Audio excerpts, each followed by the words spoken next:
कभी सुना है किसी को ये बोलते हुए कि मुझे जिंदगी में कुछ छोटा हासिल करना है? नहीं सुना होगा। हर किसी को तुमने यही बोलते सुना होगा कि मुझे जिंदगी में कुछ बड़ा हासिल करना है। शायद तुम्हें भी कुछ बड़ा ही हासिल करना होगा, लेकिन सवाल ये नहीं कि तुम्हें हासिल क्या करना है। तुम्हारी मंजिल बड़ी है या छोटी, तुम्हारा लक्ष्य बड़ा है या छोटा, अभी तो तुमने पहली सीढ़ी चढ़ी है, लेकिन कम से कम तुमने अपने मन में ये सोचा तो सही कि तुम्हें कुछ हासिल करना है। कम से कम इसी सोच की वजह से तुम कुछ कोशिश तो करोगे।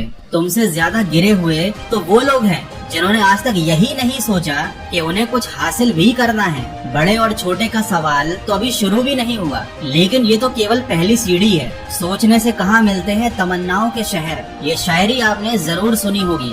सोचते रहने वाले, बातें करते रहने वाले, बड़ी बड़ी फेंकने वाले दोस्तों के बीच तो फेमस हो सकते हैं, लेकिन दुनिया उन्हें नहीं जानती। तो अगर तुमने बातें करना छोड़कर हकीकत में प्रयास करने शुरू कर दिए हैं, तो तुम दूसरी सीढ़ी भी चढ़ चुके हो। लेकिन केवल प्रयास करना ही काफी नहीं होता। कई बार प्रयास करने पर हमें असफलता मिलती है, हम निराश हो जाते हैं, हमें ऐसा लगने लगता है कि शायद हम इस काम के लायक नहीं हैं या हमारी किस्मत खराब है, और दूसरी सीढ़ी चढ़ने के बाद हम हार मान जाते हैं। लेकिन अगर आपने असफलताओं का सामना करने के बाद भी अभी तक हार नहीं मानी है, आप अभी भी जिद्दी बने हुए हो, तो आप तीसरी सीढ़ी चढ़ चुके हो। लेकिन क्या आपको मालूम है कि अगली सीढ़ी कौन सी है? अगली सीढ़ी है आत्म साक्षात्कार की, जहाँ पर आपको खुद को जांचना पड़ेगा, देखना पड़ेगा कि आपके अंदर ऐसी कौन सी कमी है जिसकी वजह से आप बाकी लोगों से पीछे हो। उसके बाद आपको अपने उन कमियों के ऊपर काम करना पड़ेगा, खुद को और ज्यादा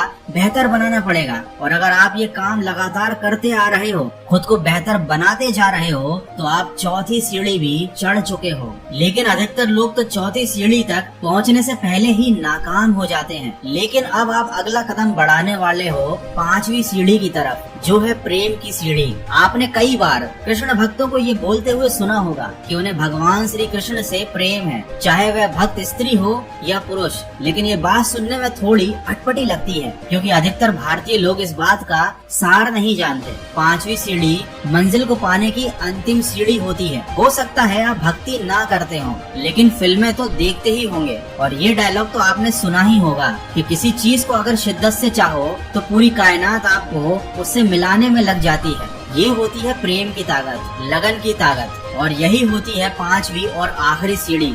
आपको इसी ताकत का इस्तेमाल करना पड़ेगा। सारी निराशाओं से ऊपर उठकर खुद को मंजिल के लायक बनाकर आपको अब उसे प्राप्त करने के लिए लगातार प्रयास करने पड़ेंगे। और उन प्रयासों के लिए आपको अपने मन को नहीं मारना है, बल्कि आपको अपने मन से ही प्रयास करना है। और कोई भी मनुष्य किसी भी चीज, वस्तु या लक्ष्य को पाने के लिए तभी मन से प्रयास करता है जब वह उससे प्रेम करता है। अगर आपको अपनी मंजिल से लगाव है, तभी आप बिना किसी वजह के, बिना रुके, बिना थके लगातार उस मंजिल को पाने के लिए प्रयास कर पाओगे। और एक दिन ऐसा आएगा जब आपको अपनी मंजिल मिल जाएगी। दोस्तों, इसी बात को और ज्यादा खींचने की जरूरत नहीं है। जो लोग समझदार होंगे समझ गए होंगे कि मैं क्या कहना चाहता हूँ। और अगर अभी तक भी आपको ये बात समझ में नहीं आई है, तो इस वीडियो को एक बार फिर से देखना, इन बातों को समझने की कोशिश करना। अगर आप ये 5 सीढ़ियाँ चढ़ गए, इन बातों को समझ गए, तो फिर आपको किसी और वीडियो को देखने की जरूरत नहीं पड़ेगी। तुम जिस मंजिल को पाना चाहोगे, वो मंजिल तुम्हारे कदमों में होगी।